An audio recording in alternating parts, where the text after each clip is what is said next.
Hey everybody. So I'm here to clear up some myths about tax season. Okay.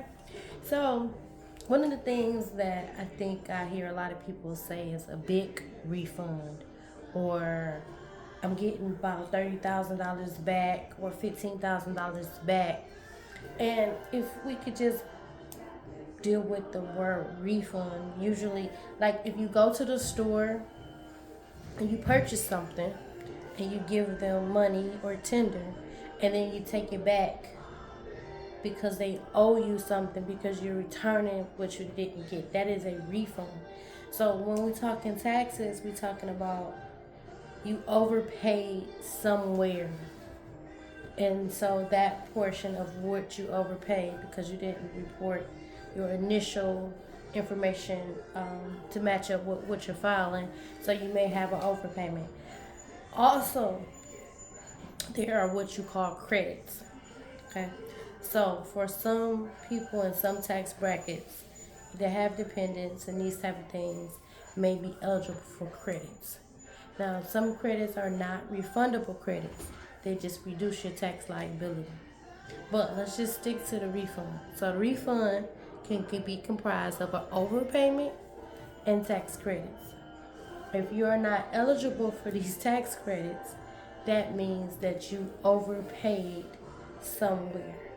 For my business owners, a refund looks like your CPA advised you to make quarterly payments based on how much you owed your taxes last year. And according to the IRS, if you owe more than $1,000 in taxes, you're supposed to prepay and prepay quarterly. So say you paid too many taxes based off the estimates of what you thought your business was going to be, or based off what the prior year taxes were, and that didn't exactly happen. So now, when you actually do your taxes and you put in consideration deductions and expenses, maybe you owe a little bit less taxes than you anticipated, and so you overpaid on your estimated taxes, and then that produces a refund. There are also several business credits that are available to businesses, but again, you have to have the proper foundation laid to be able to claim these credits.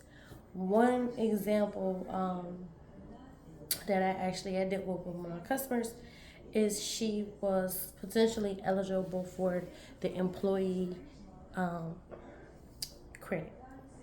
And that allows you to hire a certain class of people, and then you get a credit for having these people on your staff. And these could like included veterans, um, folks who have been unemployed for an extended period of time, um, people who may have recently received public assistance. You can get a credit for hiring and maintaining these people on your payroll. Well, she had several people like that.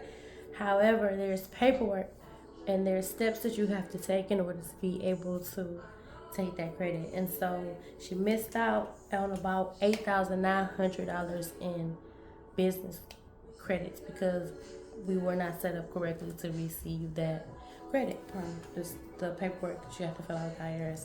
So knowing that you're going to implement those strategies in your business where you say maybe I'm hiring all veterans or I have a program for felons, then I'm going to make sure that I get the paperwork that I need to also help these people, but then you also get these credits that's going to continue to allow you to be able to hire these people.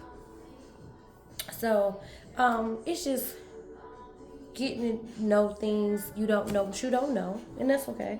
And that's why you have people like myself in the industry who spend a lot of time learning these things and figuring these things out for our customers because you're too busy trying to run a business and work on whatever talent that you have that's making you that business of six figures. And so the last thing that you want to be worried about is the tax law. But you do need to be worried about it because this is how it affects your long term life. One of the another things that we talked about was, okay, well, as my children get older and I'm getting less of a tax refund, now the IRS has changed the W-4 form to where they'll calculate if you're supposed to get a refund, and then it'll even out your taxes now so that you can keep the money in your check now versus you overpaying during from your W-2, and then during tax season they now owe you money. And because some of that money, if it sits there, they owe you interest, just like if you owe them interest. So they're making it so that you're break even, which I always felt was a good strategy. You know, they don't owe you and you don't owe them. But if you are one of those people who rely on a tax return every year because you do something with it to catch up with your bills, or take your children somewhere, or go on a vacation, and those things have now changed and you don't realize it, your financial strategy for this particular year, this time of period, will shift. So these are just the type of things that you want to think about as you consider just to be just tax season as a compliance season. And we can definitely get that done for you and make sure you're in compliance. But we want to make sure that you are set up with a winning financial strategy for 2025. So how do you do that? You plan it out. What does the 2025 look out for you? You prep it up. You get the right software, the right resources, the right professionals to get you to where you said you like to go. You set out some time to review how those plans and steps are, including your finances, are going, and you make those quarterly estimated payments if you are required to. And then when it's time and you hit those goals and you need to pivot, you shift some money around, move into some legal investments, and then you'll be able to ready to actually set up a strategic financial plan for your business. Follow me, join my community of other like-minded business owners who want to see their business progress by understanding what is actually going on with their business and their financial statements.